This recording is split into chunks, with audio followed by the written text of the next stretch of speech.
If you were a PSG player, this is what you would have seen for the majority of the match. A wall of red. And this defensive shape almost saw Arsenal become European champions for the first time in their history. But some subtle tactical changes from Luis Enrique in the second half brought PSG back into the encounter, eventually leading to Les Parisiens going back to back.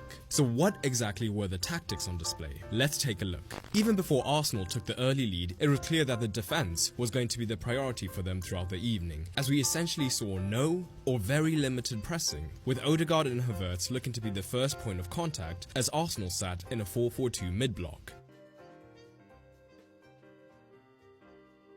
And as they tend to do, PSG tucked Mendes deep as the third man, which is particularly useful against a front two in case of the press. And this led to two scenarios. Saka very occasionally could be lured onto Mendes when he was on the ball, shifting Arsenal into more of a lopsided front three. And with Ruiz often drifting either left into this position or higher into the half space, it would mean that if Mosquera's focus was on the man higher up, the winger could get good possession before driving at the man.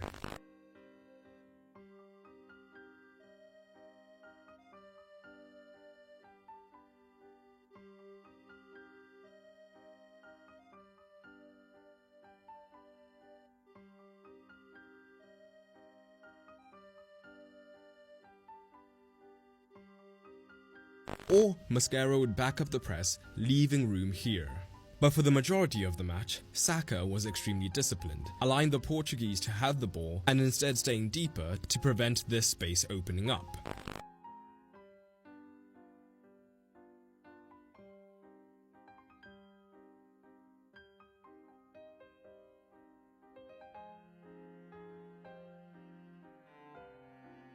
And once the early goal came about, the Arsenal 4-4-2 went from a mid-block to quite often a deep block. But Saka's task down the right did not change. And in fact, he was so willing to sacrifice his attacking instincts that when the winger did receive progressive passes, Saka was the first man back, ensuring that Kvaratskhelia preferred choice of cutting infield was eliminated because of the 2 versus 1.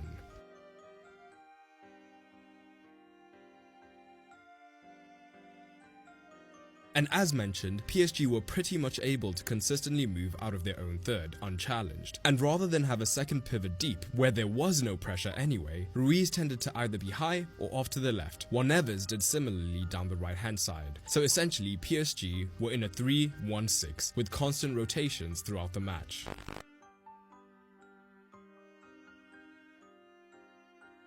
And Hakimi's movements, inverting into the midfield, meant that often when PSG built towards the right, if Trossard's attention was forward, the potential for a man to be found in the half space grew, as Nkapie was potentially 2 versus 1 down, which we will come back to later. But what Arsenal did extremely well was ensuring that the 1 in the 3-1-6, as much as possible, was always deeper than Arsenal's front 2, because if Vitinha was able to get on the ball here, the midfield overload was a real possibility. But by forcing him to drop in and making this first line of defense impenetrable, they staved off the initial threat. The goal for Arsenal was simple: make getting any sort of control possession inside their defensive shape impossible. Sure, from time to time PSG could get a pass through, but they would be under immediate pressure and be forced backwards. The ultimate goal was to force PSG wide, which they did incredibly successfully. Of course, PSG have world-class wingers, which is why it was vital for Saka to drop deep down the right. Although down PSG's own right-hand side, they did have a little bit more success, driving into this right-hand half space. But the deep block meant that they often ran into traffic and were either forced into speculative shots from range or in-swinging crosses.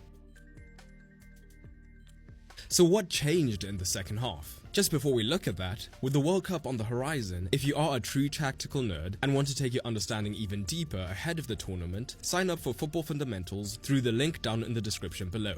Football Fundamentals is my free program that will teach you the basics of analysis over the course of 30 days, and it will ensure you're watching the World Cup with a different perspective. And again, it's free through the link down below.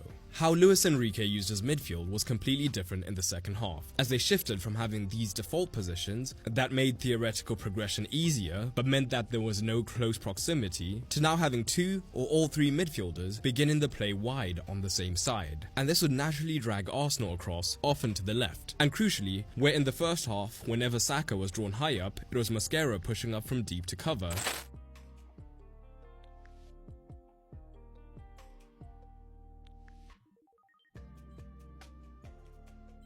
Arteta now had Rice shift across to maintain defensive solidity higher up, but it also meant that Trossard often found himself having to tuck in.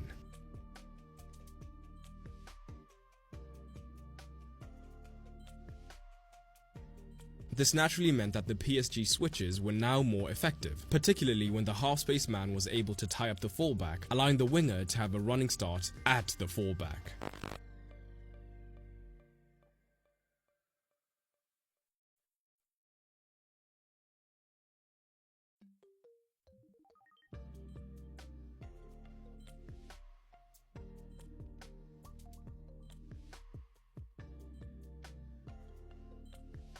Alternatively, Neves and Ruiz took up these split, deeper, wider positions, again, not only making switches of attacking direction easier, but it also forced the wingers to confront the midfielder whenever they got onto the ball, opening up space higher up. And ultimately, when PSG equalized, we saw Arsenal come out of their defensive shell and look to press a little bit more. But immediately, they looked much more vulnerable. As if the pivots did not back up the press in the first phase, PSG were essentially able to stroll into the final third.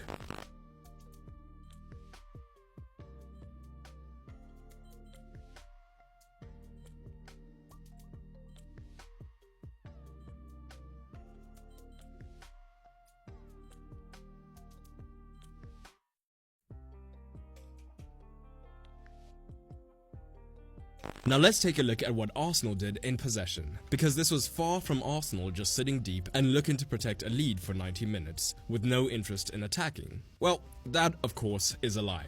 But on the rare occasions they were in possession, PSG were much more aggressive in the press, often with Doué or whoever was on the right pressing from out to in, with Hakimi aggressively backing this up as they switched to a 3.